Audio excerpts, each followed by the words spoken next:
വയനാട് മീനങ്ങാട് ജില്ലാ പഞ്ചായത്ത് ഡിവിഷനിൽ UDFന് 2 സ്ഥാനാർത്ഥികൾ. കോൺഗ്രസിൽ നിന്ന് KSU ജില്ലാ പ്രസിഡന്റ് അഡ്വക്കേറ്റ് ഗൗതം ഗോകുൽദാസ് സ്ഥാനാർത്ഥിയാകും. കേരള കോൺഗ്രസ് ജോസഫ് വിഭാഗത്തിനു വേണ്ടി ലിൻഡോ കെ കുര്യാക്കോസും മത്സരരംഗത്തുണ്ട്. സുർജിത്ത് അയ്യപ്പത്ത് വിവരങ്ങളുമായി ചേരുന്നുണ്ട് വയനാട്ടിൽ നിന്ന്. സുർജിത്ത്, എന്താണ് ഈ സാഹചര്യത്തെ നേതൃത്വം എങ്ങനെയാണ് നോക്കിക്കാണുന്നത്? ഔദ്യോഗിക സ്ഥാനാർത്ഥി ആര് എന്നത് സംബന്ധിച്ചുള്ള ചോദ്യം സ്വാഭാവികമായും ഉയരുമല്ലോ സുർജിത്ത്. റിജിത്ത്, ആദ്യഘട്ടത്തിൽ ഈ മീനങ്ങാടി ഡിവിഷനിൽ പരിഗണിക്കപ്പെട്ടിരുന്ന പേര് അത് പഞ്ചായത്ത് പ്രസിഡന്റായ ഗ്രാമപഞ്ചായത്ത് പ്രസിഡന്റായിട്ടുള്ള K വിനയന്റേതായിരുന്നു. അദ്ദേഹം അല്ല പിന്നീട് വന്നത്. അദ്ദേഹം വാർഡ് തലത്തിൽ വീണ്ടും കൃഷ്ണഗിരി വാർഡിലാണ് മത്സരിക്കാൻ വേണ്ടി ഇറങ്ങുന്ന ഒരു സാഹചര്യം ഉണ്ടായത്. ഇതേ തുടർന്ന് പിന്നീട് ജഷീർ പള്ളിവയലിനെ പരിഗണിച്ചു. യൂത്ത് കോൺഗ്രസിന്റെ സംസ്ഥാന സെക്രട്ടറിയാണ്. പിന്നീട് അദ്ദേഹം അവിടെ മത്സരിക്കാൻ തയ്യാറല്ല എന്ന് പറഞ്ഞു. അതിനുശേഷമാണ് ഇപ്പോൾ ഏറ്റവും ഒടുവിൽ ഗൗതം ഗോകുൽദാസ് KSUവിന്റെ ജില്ലാ പ്രസിഡന്റാണ് അദ്ദേഹത്തെ മത്സരിപ്പിക്കാൻ വേണ്ടി തീരുമാനിച്ചത്. അത് ഈ കോൺഗ്രസ് അത് അനൗൺസ് ചെയ്യുകയും ചെയ്തതാണ്.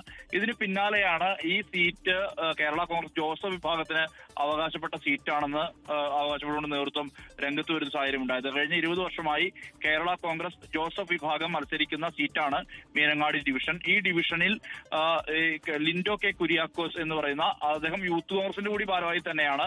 യൂത്ത് കോൺഗ്രസിന്റെ ബ്ലോക്ക് വൈസ് പ്രസിഡന്റ് കൂടിയാണ്. അദ്ദേഹത്തെ ഒരു UDF എന്നുള്ള തരത്തിൽ മത്സരിപ്പിക്കാൻ വേണ്ടി തീരുമാനിക്കുന്ന നിലയിലേക്ക് കാര്യങ്ങൾ എത്തി എന്നുള്ളതാണ് കാണുന്നത്.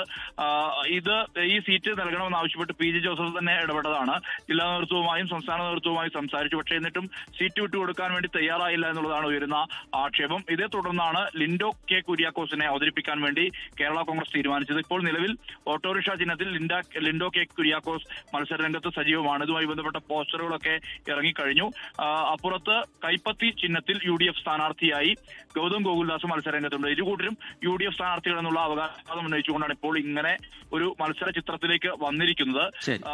ബീനയാണ് LDF സ്ഥാനാർത്ഥിയായി, അവിടെ പ്രധാന സ്ഥാനാർത്ഥിയായി LDFന് വേണ്ടി മത്സരിക്കുന്നത് ബീനയാണ്. അവരും നേരത്തെ മുൻ പഞ്ചായത്ത് പ്രസിഡന്റ് ആയിട്ടുള്ള ആളാണ്.